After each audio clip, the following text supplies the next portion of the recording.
자, 이제 우리 함께 말씀을 보실 때 창세기 49장 1절부터 7절 말씀을 우리 교독하겠습니다.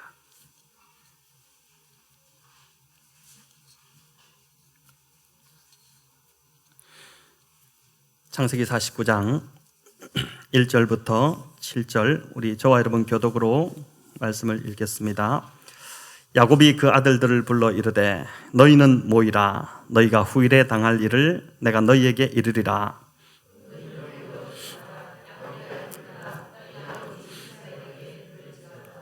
르우벤아, 너는 내 장자요 내 능력이요 내 기력의 시작이라. 위풍이 월등하고 권능이 탁월하다마는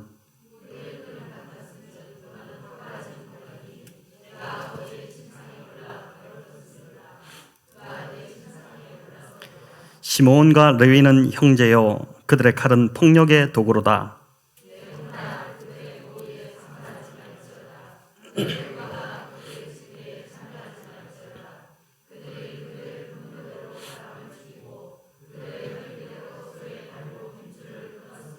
같이 읽습니다. 그 노여움이 혹독하니 저주를 받을 것이요 분기가 맹렬하니 저주를 받을 것이니라. 내가 그들을 야곱 중에서 나누며 이스라엘 중에서 흩트리로다. 아멘. 네, 오늘 창세기 49장 1절부터 7절로 한 부분을 가지고 너희는 모여들으라 이 제목으로 오늘 주시는 은혜를 구하고자 합니다. 주중에 아내가 이번 주도 설교가 야곱 이야기냐고 물었습니다. 그렇다고 했더니 몇 주째 야곱 이야기를 계속 듣다 보니 같은 이야기가 반복되는 것 같다고 했습니다. 그 말을 듣는데 은근히 기분이 상했습니다. 그런데 가만히 생각해 보니 야곱 이야기가 창세기 27장에서부터 시작해서 50장까지 이어지고 있으니 무려 24주 동안 야곱 이야기를 이제 끌고 있는 것입니다. 그러니 그럴 만도 하겠다 싶었습니다. 생각지도 못했는데 아내 말을 듣고 생각해 보니 지금 저희가 6개월간 야곱 이야기를 하고 있는 것입니다. 물론 요셉 이야기가 중간에 포함되어 있지만 이 요셉도 야곱의 이야기의 일부이기 때문에 이렇게 길게 야곱 이야기만 하는 교회도 참 드물겠다 싶습니다. 설교를 준비하는 저도 그렇지만 또 성도님들도 참 대단한 것이죠. 마치 어릴 때 엄마가 공국 끓이면 몇 날을 계속 공국만 먹어야 하듯이 지금 공국처럼 푹 끓인 이 야곱 이야기를 여러분 6개월간 계속 듣고 있으니까 제가 보니까 여러분도 참 대단하신 것 같습니다. 하지만 소망이 있는 것은 이제 곧 창세기가 끝난다는 것입니다.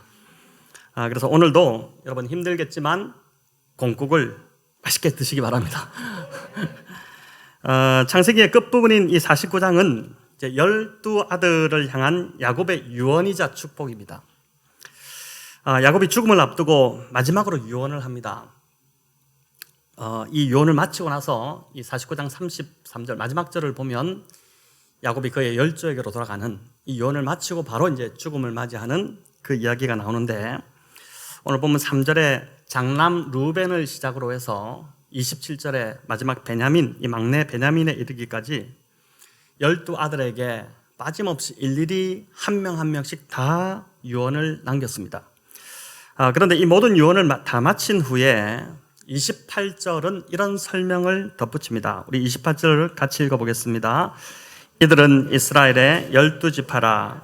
이와 같이 그들의 아버지가 그들에게 말하고 그들에게 축복하였으니 곧 그들 각 사람의 분량대로 축복하였더라. 아멘. 자, 여기 보면 이들은 이스라엘의 12지파라 이렇게 합니다. 왜 야곱의 12아들이라 하지 않고 이스라엘의 12지파라 이렇게 했을까요? 지금 임종을 앞둔 야곱 앞에 있는 이 12아들들, 이들은 그냥 야곱의 아들들이지만 하나님이 보실 때는 그 12를 통해 이룰 12지파를 내다보고 계시다는 것입니다. 단지 한 가정이 아닌 그 가정을 통해 이룰 하나님 나라를 하나님이 보고 계신 것입니다. 저희 교회 성도님들의 가정도 이런 눈이 좀 열리면 좋겠습니다. 단지 우리 가정이 축복받아서 잘 되는 것을 넘어서 우리 가정을 통해 하나님이 이루실 하나님 나라를 보는 눈이 열리기를 바랍니다. 그냥 우리 가정에 안위만 챙기는 그런 가정 되지 않기를 바라는 것입니다. 28절을 우리 다시 보시면 야곱이 12아들을 축복하되 각 사람의 분량대로 축복했다 이렇게 합니다.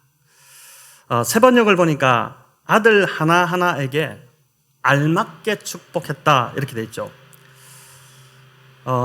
지금 밑에 3층에서 공사 중인데 아까 저한테 연락을 받긴 했는데 여러분 방해 되시더라도 조금만 그냥 저에게 집중하시고 들으시면 됩니다. 혹시 지금 우리 한 분이 좀 가셔서 조대림 목사님 지금 소장님한테 가셔가지고 밑에 좀 사정을 알으면 좋겠습니다. 네. 야곱이 지금 147세에 연로한 나이고 또 숨이 넘어가는 상황인데도 어떻게 이 12아들들의 이름을 하나씩 다 거명할 수 있었을까요? 더 나아가서 이제 살펴보겠지만 아들들의 삶의 내용, 그 삶의 특징들을 야곱이 정확하게 다 기억하고 있습니다. 어떻게 이럴 수 있을까 싶은데 제가 찰스 스윈들 목사님의 책을 보니까 이제 하나님께서 야곱의 마지막 순간에 예언적 통찰력을 주심으로 그를 도왔다 이렇게 되어 있습니다. 참 공감이 되는 이야기입니다. 목사로서 여러 장례를 치러보면 사람마다 임종의 모습이 다 다른데 그 믿는 자의 임종에는 하나님 부어주시는 특별한 은혜들이 있음을 이제 자주 보게 됩니다. 아마 야곱에게도 이런 은혜를 하나님께서 마지막으로 이제 부어주셨다고 볼 수 있는 것입니다. 그런데 본문으로 들어가 보면 과연 각 아들들에게 분량대로 알맞게 축복한 것이 맞는가 하는 의문이 듭니다. 이제 보겠지만 어떤 아들들은 축복보다 이게 차라리 저주지 이게 무슨 축복일까 이제 그런 생각이 듭니다. 또 어떤 아들에게 한 축복은 단 한 절로 되어 있고 그 내용도 뭘 뜻하는 것인가 잘 이해가 되지 않기도 합니다. 하지만 저와 여러분은 모를지라도 그 당사자인 아들에게는 그 축복이 정확히 필요 적절한 그런 말이었을 것입니다. 야곱의 아들들을 가장 잘 아시는 하나님께서 그에게 가장 잘 맞는 알맞은 축복을 부어주신 것이죠. 우리 역시 마찬가지입니다. 하나님이 우리 각자에게 주시는 축복은 다 다를 수 있습니다. 인간적인 눈으로 볼 때는 어떤 분은 참 부러울 정도로 축복하시기도 하지만 또 어떤 분은 지금 내 삶에 당하는 그 고통을 볼 때 이 축복이 아니라 마치 저주인 것처럼 그렇게 느껴지기도 합니다.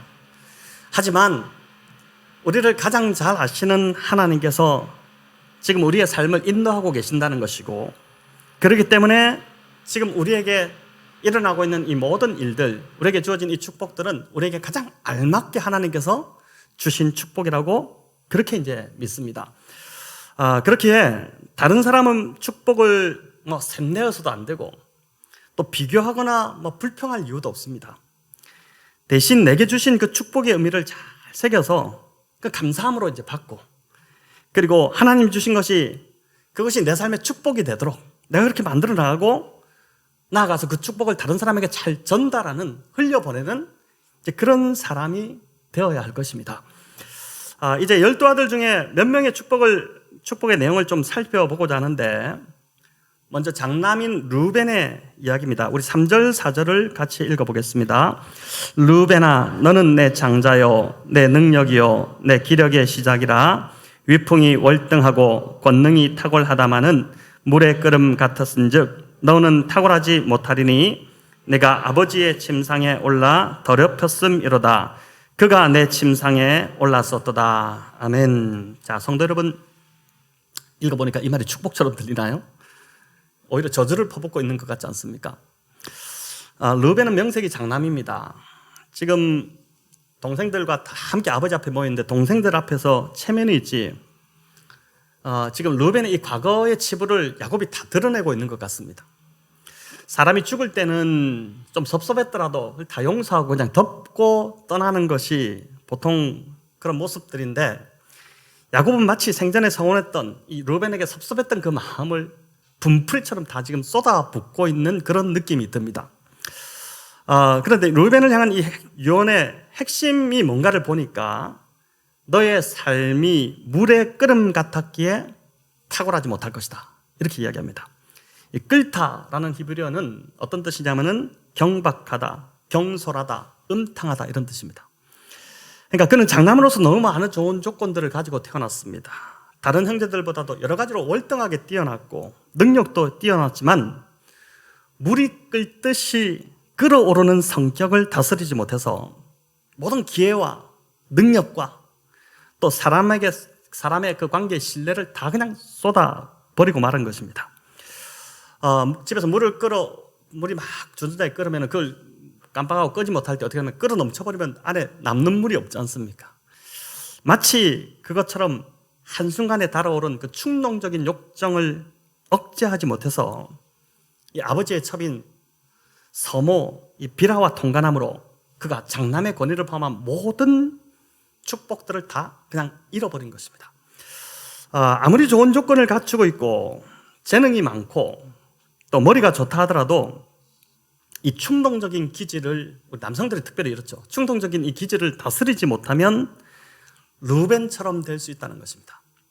한순간에 자신이 갖고 있는 좋은 것들을 다 땅에 쏟아버리고 사람들의 신뢰를, 그냥 그동안 쌓았던 것들을 다 잃어버릴 수 있는 것입니다.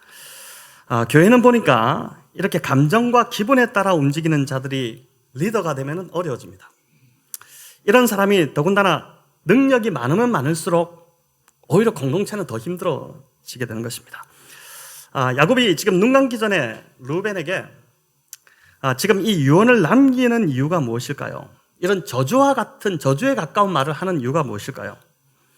충동적인 기질을 고쳐서 하나님께 쓰임받는 인생이 되라는 것입니다. 경고 같지만 실은 아버지의 사랑이 다 깔려있는 축복입니다. 그러니까 그 누구도 해줄 수 없는 말, 아버지만이 알고 있고 아버지만이 해줄 수 있는 그 말을 마지막으로 아들에게 전해주면서 경고 같지만 사실은 이 말을 듣고 삶을 돌이켜서 저주스러운 삶을 축복으로 바꿔내라. 이게 지금 야곱이 루벤에게 해주고 있는 말입니다. 그래서 루벤을 향한 유언이 경고 같고 저주 같지만 실은 축복인 것입니다. 제발 성질을 이기지 못해 인생을 추락하지 말고 이것만은 꼭 고쳐라. 그러면 너는 삶의 축복이 될 것이다. 너희 삶은 축복이 될 것이다. 이렇게 이제 말하는 것이죠. 자, 이걸 마지막 순간에 아버지로서 지금 마지막으로 해주고 떠나는 것입니다. 이게 참 사랑인 것이죠. 저를 포함해서 우리 남성들은 이제 아내의 말을 잔소리로 듣지 말고 잘 들어야 합니다. 세상에서 남편을 가장 사랑하는 사람이 아내들입니다. 사랑해서 해주는 말을 잔소리로 듣고 성질이 막 부르르 끓어오르면 루벤처럼 다 쏟아버릴 수 있다는 것입니다. 신앙은 보니까 그래서 거창한 것이 아닙니다. 신앙은 가장 먼저 나를 바꾸는 것입니다. 내가 먼저 바뀌지 않으면 세상을 바꿀 수 없습니다. 나도 안 바뀌는데 무슨 세상을 바꾸겠다는 것입니까? 하나님이 축복을 아무리 많이 주셔도 내가 그 축복을 받을 그릇으로 준비되지 않으면 받을 수 없는 것이죠. 나의 모자란 부분을 채워주고 모난 성격 깎아내기 위해 하나님이 바로 옆에 붙여준 사람, 바로 그 사람이 돕는 배필 아내입니다. 그래서 나도 힘들겠지만 사실 이런 나를 깎아내느라 우리 아내들이 고생인 것이죠. 야곱이 130세에 바로 앞에 섰을 때 자신이 험악한 세월을 살았다, 이렇게 바로에게 고백을 했는데 왜 그의 인생 세월이 험악했을까요? 하나님이 깎아내시는 세월이었기 때문에 험악했습니다. 야곱은 사실 깎아낼 것이 너무 많은 그런 사람이었습니다. 그러니 세월이 험악했던 것이죠. 이렇게 깎이고 다듬어진, 이제 147년을 통해서 깎이고 다듬어진 그 야곱이기 때문에 마지막에 아들들에게 이런 축복을 할 수 있었던 것입니다. 저와 여러분도 이 교회에서 이제 신앙생활 하기 위해서 오셨는데, 신앙생활 하시면서 뭔가 교회를 위해, 하나님을 위해 큰일 하실 생각 하지 마시고 먼저 나를 바꾸는데 좀 집중하시기 바랍니다. 나의 모난 이 성격, 기질을 깎아내는 과정, 그게 바로 신앙생활입니다. 장남 루벤에 이어서 보니까 이제 둘째 시몬과 레위의 축복이 이어지는데 이들도 만만치가 않습니다. 이들은 더 심하게 막 저주하는 것 같습니다. 우리 5절부터 7절을 한번 읽어볼까요? 시몬과 레위는 형제요, 그들의 칼은 폭력의 도구로다. 내 호나 그들의 모의에 상관하지 말지어다. 내 영광아 그들의 집회에 참여하지 말지어다.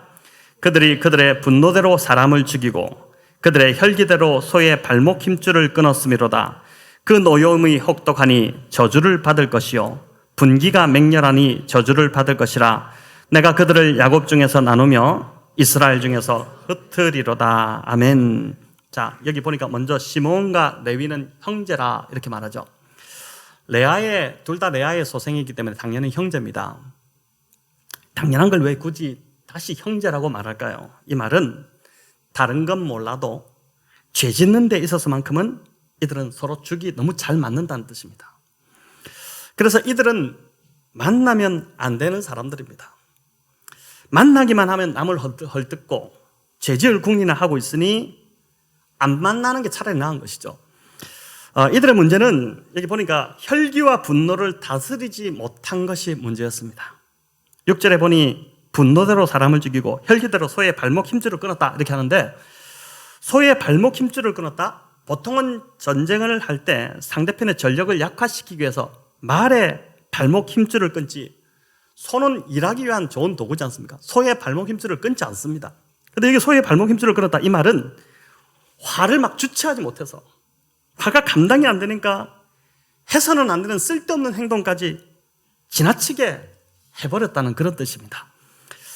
이는 세겜에서 있었던 사건을 빗대서 하는 말인데, 야곱의 외동딸 디나가 세겜의 주장 아들에게 추행을 당했을 때 형제들 중에서 시몬과 레위가 나서서 세겜 족속을 막 그냥 전멸시켜 버렸습니다. 아니, 그 혈기야 분노가 나도 적당히 좀 가려서 했어야 되는데 참지 못하고 완전히 그냥 끓어오르는 화를 주체하지 못하고 그 한 족속을 그냥 다 전멸시켜 버린 것입니다. 그래서 여기 7절에 보니까 내가 그들을 야곱 중에서 나누며 이스라엘 중에서 흩으리로다 이렇게 합니다. 시몬과 레위 지파는 모이기만 하면 의기투합해서 자꾸 일을 내니까 차라리 흩어져서 사는 게 더 낫다고 하는 것이죠. 좋은 일로 하나가 돼야 되는데, 우리도 이제 모이면 교회가 좋은 일로 하나가 돼야 되는데 못된 일로 자꾸 하나가 되니까 둘이 만나면 만날수록 서로를 망하게 하니까 그냥 흩어지게 하신 것입니다. 하나님 보실 때 이거 안 되겠다, 너희는 붙여놓으면 서로 망하니까 흩어지게 그렇게 하신 것이죠. 그래서 우리도 하나님이 흩으실 때는, 서로 이렇게 사이를 떼어놓을 때는 여러분 이유가 있는 것입니다. 하나님께 보시기에 그게 아니다 싶으니까 좀 떼어놓는 것이죠. 일시적이든 뭐 이제 아주 긴 시간을 떼어놓든, 그걸 무시하고 인간적인 생각으로, 인간적인 정으로 자꾸 다시 뭉치려고 하면 어떻게 될까요? 나도 죽고 상대도 죽이는 것밖에 되지 않는 것입니다. 야곱은 지금 이 저주와 같은 유언을 남기면서 이런 잔혹한 성격에서 시몬과 레위를 향해 돌이키라고 하는 것이죠. 아버지만 할 수 있는 마지막 당부를 하면서 이 말을 듣고 돌이켜서 제발 축복의 사람으로 바뀌라는 것입니다. 안타깝게도 이스라엘 역사를 보면 이 시몬은 이 말을 듣고 돌이키지 않았습니다. 가나안에 들어가 땅을 분배받을 때 유다 지파가 큰 땅을 아래쪽으로 받게 되는데, 그 유다 밑에 언저리 땅을 그냥 받은데 땅이 모자라서 유다 지파가 땅을 또 내어주고 이렇게 됩니다. 근데 결국은 어떻게 되냐면은 후에는 유다 지파에 편입될 정도로 그 세력이 너무 작아지고 아주 작은 존재로 그냥 전락해버리는 그런 상황이 되어버립니다. 하지만 레위 지파는 돌이켰습니다. 오히려 자신들의 그 호전적인 기질을 좋은 곳에 사용해서 이제 좋은 방향으로 바꾸었죠. 그래서 출애굽기 32장에 보면 금송아지 사건이 나오지 않습니까? 그때 이제 모세를 대적해서 모든 지파들이 다 일을 하는데 유일하게 모세 편에 서서 딱 섰던 지파가 어디냐면 레위 지파입니다. 이 레위 지파가 그때 무슨 일을 하냐면은 이제 우상 숭배를 했던 자들을 처단하는, 심판하는 그 도구로서 이제 쓰임을 받게 되죠. 자, 이 일로 인해서 이게 돌이킨 것입니다. 레위가 그의 호전적인 기질, 좋지 않던 것을 좋은 쪽으로 이렇게 사용한 것인데, 이 일로 인해서 어떻게 되냐면은 레위 지파는 이 야곱의 예언대로 흩어집니다. 흩어지기는 흩어지는데 그냥 흩어진 것이 아니라 하나님 말씀을 갖고 흩어지죠. 말씀을 가지고 12지파에 골고루 터져서 12지파의 말씀을 가르치는 역할로 이들이 서게 됩니다. 그러니까 형제 지파들에게 축복이 되는 지파로 바뀌게 된 것이죠. 시몬은 야곱의 말을 듣고 돌이키지 않았기 때문에 질이 멸렬했고, 레위는 저주를 축복으로 바꿔버린 것입니다. 다시 말씀드리지만 신앙은 다른 사람을 바꾸는 것이 아니라 나를 바꾸는 여정입니다. 나의 모난 성격 바꾸고 불같은 기질을 바꾸어서 하나님이 쓰실 수 있도록 하는 것, 그게 이제 신앙이죠. 하나님은 미디안 광야에서 모세를 어떻게 합니까? 40년간 푹 썩혀서 그 다음에 이제 그 혈기를 다 죽이신 후에 사용하셨습니다. 모세가 40살이 됐을 때 그가 혈기가 아주 가득할 때 그가 했던 것은 고작 사람을 죽이는 것밖에 없었습니다. 하지만 그 혈기가 다 죽고 그 온유함이 지상에서 가장 성한 사람이 되었을 때는 이스라엘 민족을 구원하는 지도자로 그가 쓰임받을 수 있었던 것이죠. 신약의 바울도 마찬가지입니다. 바울이 회심한 후에 하나님이 바로 그를 들어 쓰시지 않았습니다. 아라비아 광야로 그를 내모셔서 그 광야에서 오랜 시간 수년간 그 광야에서 어떻게 보면 막 우리로 말하면 썩게 하는 것이죠. 그렇게 하신 후에 바울을 들어 쓰셨는데 보니까 능력이 없어서 하나님이 쓰시지 못하는 것이 절대 아닙니다. 그 능력은 하나님이 주시면 됩니다. 하나님 능력자시기 때문에 능력은 하나님 충분히 주십니다. 그러나 문제는 능력이 아니라 성품이 바뀌지 않기 때문에 쓰실 수 없는 것입니다.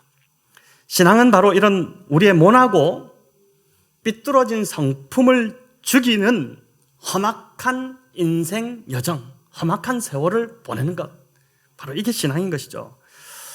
우리 몇 지파를 좀 더 살펴보면 이제 갓 지파와 베냐민 지파가 나오는데, 이 두 지파는 처음보다 나중에 더 좋아진 지파였습니다. 우리 19절을 같이 한번 읽겠습니다.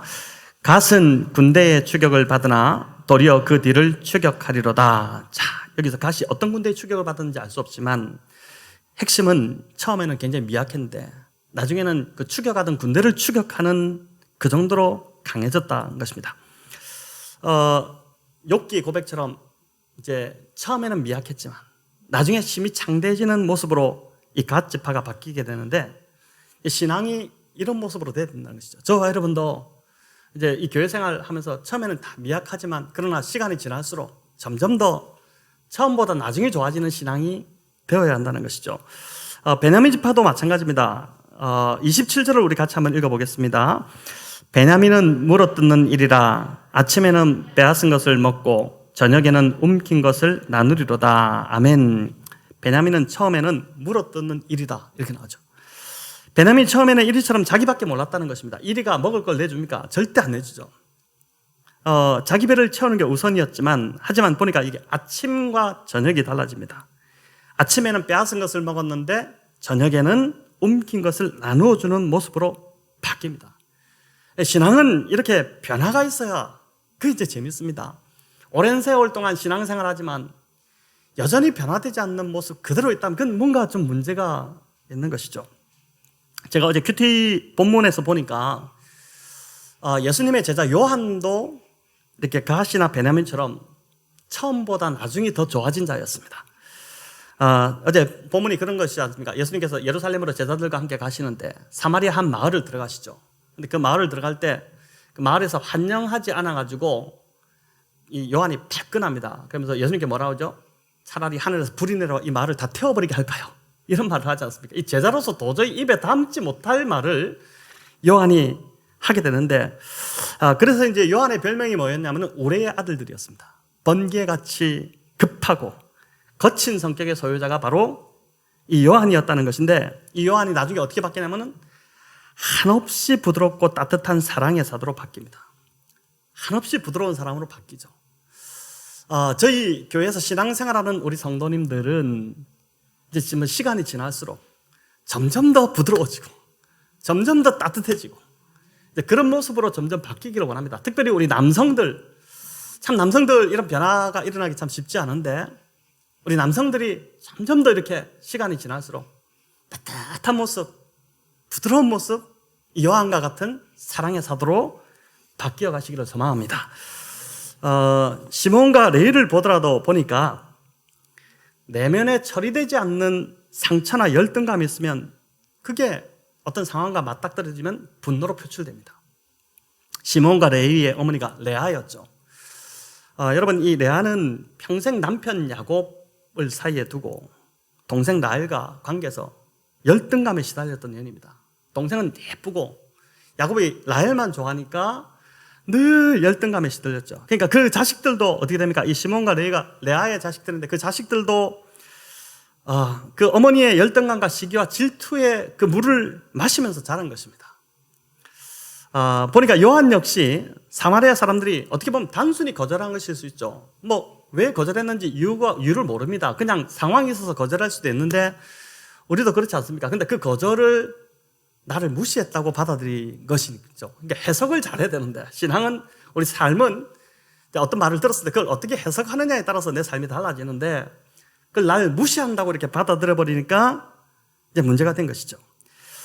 이런 자들은 보니까 성령이 임해가지고 그 상처를 치유해 주셔야지 그 후에는 방법이 없는 것 같습니다. 하나님 말씀을 통해서 하나님께서 나를 얼마나 사랑하시는지를 날마다 그 사랑을 경험할 때 회복이 일어나게 될 것입니다. 어제 제가 큐티를 하면서 이제 큐티 노트에 우리 모두는 공사 중이다 이렇게 적었는데 그래서 큐티 노트에 이제 공사 중 삼각 마크 있죠. 그것도 이렇게 그림을 그려놓고 이렇게 했는데 길을 가다가 공사 표시가 있으면 우리가 돌아가야 됩니다. 고속도로에서도 차를 잘 가는데 앞에 공사하고 있으면 차가 막히고 지연되고 또 비껴가야 되고 그렇게 됩니다. 그런데 이 공사로 인해서 행인들에게 참 불편을 주게 되는데 지금 저와 여러분이 다 그런 존재라는 것입니다. 우리 중에 완성된 사람이 없습니다. 우리는 몸에 다 하나씩 공사 중이라는 이 표식을 하나씩 붙이고 있습니다. 그래서 보니까 사람들이 나 때문에 돌아가야 되고 불편하죠. 또 참아줘야 하고 때로는 나를 좀 기다려줘야 하는 그런 참 불편함을 주는 존재들입니다. 하지만 이런 공사가 다 끝나고 나면 저와 여러분은 이전보다 훨씬 더 잘 단장되고 깨끗해진 모습이 될 것이기 때문에 그런 모습으로 많은 사람들에게 기쁨과 유익을 주는 존재로 바뀌게 될 것입니다. 자, 그럼 어떻게 우리가 이런 변화가 우리 안에서 일어나게 될까요? 제가 지난주 목요일 큐티 본문이었는데 산에서 예수님이 영광스러운 모습으로 변모하시는데 베드로와 요한과 야고보가 그 영광을 보게 되죠. 놀라운 영광이었지 않습니까? 근데 마지막 부분에 보면 그 구름이 이제 그 본문의 마지막에 구름이 하늘에서 확 와서 덮는데 그 구름이 덮이면서 소리가 나는데 이는 내 사랑하는 아들이요 내 기뻐하는 자라. 그 음성이 들리면서 그 다음 뭐라고 말씀하시냐면은 너희는 그의 말을 들으라 이렇게 합니다. 예수님이 변화된 모습을 보여주신 것 이것은 제자들도 이런 모습으로 변하게 될 것이다. 너희들도 반드시 변화될 것이다. 그 소망을 주는 것이죠. 그러니까 그 본문을 보면서 이제 그날 저도 우리도 저와 우리 성도님들도 이런 영광스러운 모습으로 변하게 될 것이다. 변화될 것인데 어떻게 변화되는가? 그 변화의 출발점이 바로 뭐냐면은 너희는 그의 말을 들으라. 즉 주님의 말씀을 듣는 것에서부터 변화가 시작된다는 것입니다. 하나님의 말씀을 듣는 것이 변화의 시작이라는 것이죠. 오늘 본문도 마찬가지입니다. 여러분 1절, 2절을 다시 한번 읽어볼까요? 야곱이 그 아들들을 불러 이르되 너희는 모이라. 너희가 후일에 당할 일을 내가 너희에게 이르리라. 너희는 모여 들으라. 야곱의 아들들아 너희 아버지 이스라엘에게 들을지어다. 자, 여기 뭐라고 합니까? 모이라는 단어가 2번 나오고 들으라는 단어가 2번 나옵니다. 앞에서도 말씀드렸지만 이 야곱의 아들들은 단지 한 가정의 자녀들이 아니라 하나님의 백성들을 대표하는 것이고 또 오늘날 하나님의 교회를 예표하는 자들입니다. 그러니까 아버지 야곱이 자식들에게 모이라고 한 것처럼 교회는 오늘 저희 교회도 마찬가지죠. 교회는 하나님 아버지께서 불러 모으신 공동체입니다. 우리가 스스로 온 것처럼 생각할 수 있겠지만 그게 아니라 다 하나님께서 우리 한 사람 한 사람을 이렇게 불러 모아주신 공동체가 바로 교회입니다. 근데 왜 불러 모았을까요? 가장 핵심적인 이유는 아버지의 말씀을 듣기 위해서입니다. 야곱의 말을 듣기 위해서 자식들이 모였던 것처럼 저와 여러분도 이 교회도 하나님 아버지의 말씀을 듣기 위해서 모인 것이죠.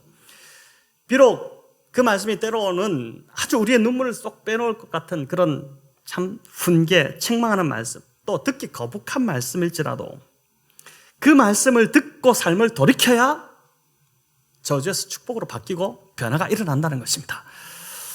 오늘날 성도들이 교회에 모이는 이유 동일합니다. 가장 중요한 목적은 하나님 말씀을 듣기 위해서입니다. 또 그날 주시는 큐티 말씀을 묵상함으로 하나님께서 각자에게 주시는 말씀을 듣기 위해서입니다. 이 말씀을 들으면 변화가 일어나고 축복을 받게 되지만 야곱의 아들처럼 이 말씀을 가볍게 여기면 시몬이나 또 단이나 이런 사람들처럼 아주 질이 멸렬해져 버리는 그런 일이 일어나게 되는 것입니다. 여러분, 재밌는 것은 제가 이제 창세기를 마무리하면서 쭉 어제 전체를 좀 생각해 보니까 창세기가 축복으로 시작해서 축복으로 끝을 맺고 있다는 것입니다. 놀랍죠? 창세기 1장에서 하나님께서 세상을 창조하시고 인간을 창조하신 후에 그들에게 하신 일이 뭐냐면은 축복하는 일이었습니다. 하나님 축복하시는 분이십니다. 하나님 세상을 만드신 후에 이제 인간들을 축복하시는데 사실 하나님 만드신 세상 그 자체가 축복이었고 그 세상 속에 살아가는 인간들을 바라보시면서 하나님 너무 좋아하셨고 기뻐하셨습니다. 심히 좋았더라. 이런 표현이 계속 반복되죠. 하지만 아담의 죄로 인해 행복동산 이 에덴에서 쫓겨났고 하나님은 그런 인간을 다시 구원하시기 위해 아브라함을 부르시죠. 그러니까 이제 창세기의 큰 세 가지 주제를 보니까 뭐냐면은 창조, 1장부터 50장까지 창조, 타락, 그리고 그 타락한 인간을 다시 구원하시는 구속의 이제 여정이 바로 이 창세기입니다. 그래서 이제 창세기는 인간을 향한 하나님의 축복으로 시작했고 오늘 본문에서 보듯이 마지막이 뭐로 끝나냐면은 축복으로 끝을 맺습니다. 그러니까 축복으로 시작해서 축복으로 끝을 맺는다. 여러분, 이게 뭘 의미할까요? 우리를 향한 하나님의 궁극적인 목적이 축복하시는 것이라는 것이죠. 우리를 축복하시는 것이 하나님 마음이라는 것입니다. 그런데 그 축복을 받을 대상이 보니까 여전히 부족합니다. 자격도 조건도 모두 미달입니다. 오늘 야곱을 통해 하나님이 야곱의 입을 통해 이 자식들을 축복하는데 12아들을 다 축복하는데 르우벤은 아버지의 첩인 서모를 범했습니다. 또 유다는 며느리 다말과 관계를 맺어서 자식을 낳았습니다. 시몬과 레위는 처참한 살육을 저지른 전과자들입니다. 여러분, 이 완전 그냥 콩가루 집안 같은 느낌 들지 않습니까? 하지만 하나님은 그런 자격이나 조건을 따지지 않으시고 그 마지막은 보니까 축복하시는 것입니다. 이게 하나님 아버지의 마음이고 오늘 본문이 바로 그 이야기입니다. 그런데 12지파뿐만 아니라 보니까 12제자도 마찬가지입니다.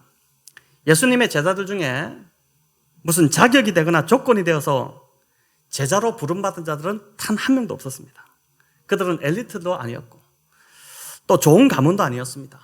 예루살렘에 뛰어난 석학들이 얼마나 많았습니까? 그런데 그 중에서 예수님 제자된 사람 한 명도 없습니다. 그들은 그저 총구석에서 배우지 못하고 또 갈릴리에서 그 호수에서 고기 잡던 어부에 불과했지만 또 사람들에게 손가락질 받는 세리도 있었죠. 하지만 일방적으로 예수님이 그들을 부르셔서 축복하셨고 그리고 그들을 제자 삼으셨습니다. 근데 가만히 생각하니까 저와 여러분도 마찬가지입니다. 우리는 지금도 여전히 자격이 미달이지만 그렇죠. 우리가 여전히 죄인이었을 때에 예수 그리스도께서 우리를 위해서 십자가에 죽으심으로 우리를 살리셨습니다. 그러니까 하나님께서 우리를 포기하지 않으시기 위해서 그 아들을 포기해버리신 것입니다. 그래서 저와 여러분은 이미 보니까 축복받은 자고 사랑받는 자라는 것입니다. 만왕왕이시고 만유를 다스리시는 그 하나님 아버지의 사랑을 독차지하고 있는 사람이 저와 여러분, 우리 각자가 바로 그런 존재라는 것이죠. 예수님에게 하늘에서 들려온 음성은 세례를 받으신 직후에 들려왔습니다. 이는 내 사랑하는 아들이요 내 기뻐하는 자라. 이런 음성이 들렸는데 이때는 예수님이 많은 사람에게 드러나기 전이었습니다. 뭐 특별한 일을 하신 것도 없습니다. 병자를 고쳤다든지 귀신을 내어 쫓았다든지 5,000명을 먹였다든지 이게 다 그 이후에 하셨죠. 이런 어떤 특별한 일도 하지 않으셨지만 그저 갈릴리에서 무명으로 30년을 보낸 게 다인데 세례받고 올라오는 그 예수님 위에 하늘이 열리며 음성이 들리는데 이는 내 사랑하는 아들이다. 내 기뻐하는 자다. 이런 음성이 들립니다. 예수님이 무슨 일을 하셔서가 아니라 그분이 곧 하나님의 아들이셨기 때문에 그런 음성이 들린 것입니다. 저와 여러분도 마찬가지라고 봅니다. 교회에서 봉사를 열심히 하거나 헌금을 잘해서가 아니라 또 성경을 많이 읽어서가 아니라 우리는 여전히 자격 미달이지만 우리의 노력 때문이 아니라 예수 그리스도께서 행하신 일 때문에 사랑받는 자가 되었고 또 우리가 축복받은 자가 되었음을 믿습니다. 신앙은 이처럼 거창한 것이 아니라 하나님 말씀을 통해 내가 사랑받는 자라는 것을 계속 확인해 가는 것, 그게 신앙입니다. 하나님 말씀을 통해 내가 사랑받는 자라는 것을 계속 깨닫게 될 때 어떻게 됩니까? 저와 여러분 안에서 변화가 일어나기 시작합니다. 조금씩 나아지는 것을 보게 됩니다. 이제 우리 성도님들 중에서 목사님 교회 처음 왔을 때보다 지금 저는 완전 인간 됐습니다. 이런 말을 하시는 분들이 이제 종종 있으신데 진짜 이런 변화가 이제 하나님 말씀으로 인해서 일어나게 되는 것이죠.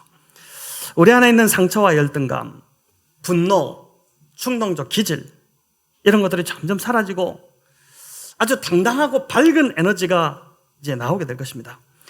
야곱의 아들들이 모여서 아버지의 말을 들었을 때 변화가 일어났듯이 또 변화산에서 제자들에게 너희는 그의 말을 들으라 이렇게 했듯이 저와 여러분이 하나님의 말씀을 통해 또 말씀을 묵상하는 것을 통해 매일매일 그 하나님의 사랑의 음성을 꾸준히 들으면 이런 변화들이 내 안에서 일어나게 될 것입니다. 올 한 해 여러분 하루를 시작하면서 말씀을 묵상하는 큐티 시간을 갖는 것 최우선으로 한번 드려보시기 바랍니다. 지난주 금요일 우리 기도회 때도 제가 이 부분을 좀 강조했는데 제가 묵상 노트를 좀 넉넉하게 구입했습니다. 그래서 혹시 묵상 노트가 필요하신 분은 저한테 오시면 그냥 드리겠습니다. 그래서 하루에 매일 한 15분이라도 이제 좀 다른 것 하지 마시고 일어났을 때 그 말씀을 갖고 와서 말씀을 펴서 그날 본문을 읽고 한 절이라도 하나님 나에게 뭐라고 말씀하실까 들으면서 그걸 적고 그래서 그날 그냥 이렇게 기록된 말씀이 아니라 이것이 내 삶을 뚫고 들어와서 하나님 말씀하시는 음성으로 내 안에 들리기 시작하면 여러분 우리 삶은 반드시 변화가 일어날 수밖에 없습니다. 그러니까 저주스러운 삶이 축복으로 바뀌는 일들이 일어나게 될 것입니다. 이런 아름다운 변화가 교회 공동체 안에서 계속해서 올 한 해 일어나기를 우리 주님의 이름으로 축원합니다.